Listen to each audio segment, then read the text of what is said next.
पहली बार गांधी जी और काका कालेलकर दो इस देश के बड़े शिक्षा सरकार की बड़ी योजना है और भोजपुरी को पढ़ाने के लिए राज्य सरकार ने भी प्रस्ताव 8वीं अनुसूची में शामिल करने के लिए भेजा है। वो लंबे दौर में एक गड़बड़ी पैदा हो गई तो उसको हमारी सरकार क्रमानुसार ठीक कर।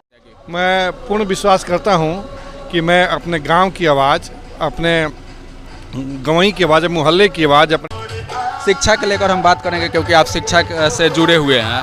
सर, शिक्षा कहाँ जा रहा है? आवास जरूरी है इंसान के लिए या शिक्षा? चलते अभी जो आपको सारण है जी। इसकी भाषा भोजपुरी है, जी। लोक भाषा। जी। पहली बार गांधी जी और काका कालेलकर दो इस देश के बड़े शिक्षाविद थे। वो चाहते थे कि लोक भाषा में शिक्षा दी जाए। केंद्र सरकार ने पहली बार ये निर्णय लिया है कि पूरे देश की जो लोक भाषाएं हैं उसमें शिक्षा दी जाएगी। देखिए, दुनिया की मातृभाषाएं मर रही हैं, तो केंद्र सरकार की बड़ी योजना है और भोजपुरी को पढ़ाने के लिए राज्य सरकार ने भी प्रस्ताव 8वीं अनुसूची में शामिल करने के लिए भेजा है। और क्या आप जानना चाहते हैं? सर, भोजपुरी 8वीं अनुसूची में जारी करने के लिए भेजा है। अभी तो जो शिक्षा जारी जो स्कूल में पढ़ाई होता है वही सही नहीं हो रहा है, इस पे आप क्या कहेंगे?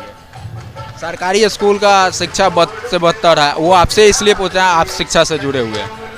अब उसके बहुत से कारण हैं। आप क्या कर रहे हैं उसमें सरकार उसकी सारी योजना कारण है, तो आप क्या कर रहे हैं? अभी 40,000 शिक्षक बहाल हुए हैं। वो लंबे दौर में एक गड़बड़ी पैदा हो गई तो उसको हमारी सरकार क्रमानुसार ठीक करने की कोशिश कर रही है। शिक्षकों का अभाव था, विद्यालय में भवन का अभाव था। आप देखते हैं कि पूरे बिहार के किसी विद्यालय में चले जाइए, अच्छे अच्छे भवन अब बन गए हैं। शिक्षक, आपको मैंने बतलाया कि 40,000 बहाल हो गए हैं। फिर पढ़ाई लिखाई भी होगी, उस पर हम लोग ध्यान देंगे। भवन बन गए हैं, लेकिन जिस स्कूल में 8 टीचर की ज़रूरत है उस स्कूल में 5 टीचर है। जिस स्कूल में 5 टीचर की ज़रूरत है उस स्कूल में अभी तो 42,000 शिक्षक बहाल हुए हैं, फिर होने जा रहे हैं। शिक्षा की स्थिति सही हो जाएगी कितने दिनों? बिल्कुल बिल्कुल ठीक हो जाएगी, बहुत जल्दी ठीक हो जाएगी, उम्मीद करते हैं। हाँ बिल्कुल। इस पे आप बात करेंगे आगे? बिल्कुल बिल्कुल। ये हमारे साथ इस क्षेत्र के युवा चेहरा अजीत सिंह जी भी हैं और उनसे हम जानेंगे। सर, आप शिक्षा के लेकर क्या बोलेंगे? शिक्षा पर कहीं ना कहीं हमारी सरकार गंभीर है और आने वाले दिनों में हमारी शिक्षा जो बिहार की है वो बहुत ही अच्छी हो जाएगी।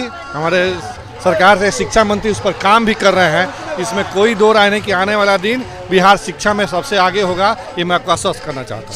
सर, जब तक आप जड़ से आप बड़े बड़े नेताओं के साथ रहते हैं, बड़े बड़े पहचान भी है, और जो आप चाहेंगे तो यहाँ की गाँव की स्थिति बाहर तक जाएगी, ऊपर तक जाएगी, विधानसभा तक जाएगी। मैं पूर्ण विश्वास करता हूँ कि मैं अपने गाँव की आवाज़, अपने गंवई की आवाज़, मोहल्ले की आवाज़, अपने प्रखंड और ज़िले की आवाज़ मैं अपने आप लोगों के आग्रह पर अपने बड़े पदाधिकारियों, मंत्रियों, नेताओं के पास पहुंचा दिया है।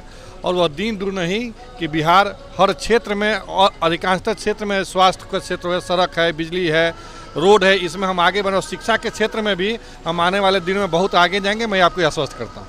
धन्यवाद।